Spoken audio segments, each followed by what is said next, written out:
तस्मात् सर्वेषु कालेषु माम् अनुस्मर्य मयर्पित मनोबुद्धि मामे वैश्य संशय। भगवान कहते हैं कि जो व्यक्ति अच्छे कर्म करता है उसका पुण्य कभी क्षीण नहीं होता, और जो व्यक्ति दूसरों को सताने के लिए कर्म करता है उसको उस कर्म का फल अपने आप भोगना पड़ता है। तो इसलिए हमें हमारी बुद्धि पवित्र बनी रहे, इसलिए तस्मात् सर्वेषु कालेषु माम् अनुस्मर, भगवान की हम आराधना करते रहे, परमात्मा की भक्ति में सत्कर्म में अपने आप को लगा करके रखें, तो हमारा जो मन है वो इधर उधर नहीं भटकता। जब ये मन इधर उधर भटकता है तो कभी लोभ आता है, कभी लालच आता है, कभी काम आता है, कभी क्रोध आता है। इन सारी चीजों से अगर बचना है तो परमात्मा की भक्ति करना चाहिए। परमात्मा की भक्ति करने वाला व्यक्ति किसी भी परिस्थिति में विचलित नहीं होता, और जो परमात्मा की शरण में पहुंच जाता है परमात्मा की उसके ऊपर कृपा दृष्टि हो जाती है। तो इसलिए हम जो कुछ भी साधना करते हैं, जो कुछ भी ध्यान करते हैं, वो हमारे हित के लिए भी और दूसरे के हित के लिए भी।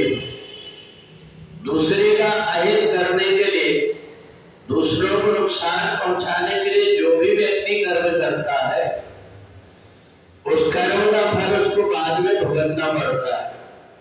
इसलिए जो परमात्मा की भक्ति करता है उसका मन पवित्र हो जाता है, मैं अर्पित मनोबुद्धि, और जब उसका मन परमात्मा में लग जाता है तो बुद्धि का जो चिंतन है वो अच्छे कर्म के विषय में सोचने लगती है। और इसलिए कई बार जब व्यक्ति संसार में नहीं रहता तो भी बार बार चर्चा होती कि उस व्यक्ति ने इस प्रकार के अच्छे कर्म किया है, क्योंकि अच्छे कर्म कभी मिटते नहीं। तो इसलिए वही बात अर्जुन ने भगवान से पूछा कि संसार में हमें भगवान ने मनुष्य का शरीर को दे दिया, पर इस मानव शरीर को प्राप्त करके हम क्या करें जिससे कि मानव शरीर सार्थक हो जाए। तो इसलिए हर समय चलते फिरते उठते बैठते अपने मन के अंदर एक धारणा बना ले कि हमारे शरीर के द्वारा, हमारे मन के द्वारा, हमारी वाणी के द्वारा किसी का कोई अहित ना हो, किसी को कोई परेशानी ना हो। इसका ध्यान रख करके व्यक्ति अगर कर्म करता है, इसके बाद में जीवन में जो कुछ भी परिस्थितियां आती है वो परीक्षा उसकी बुद्धि का धैर्य होती है।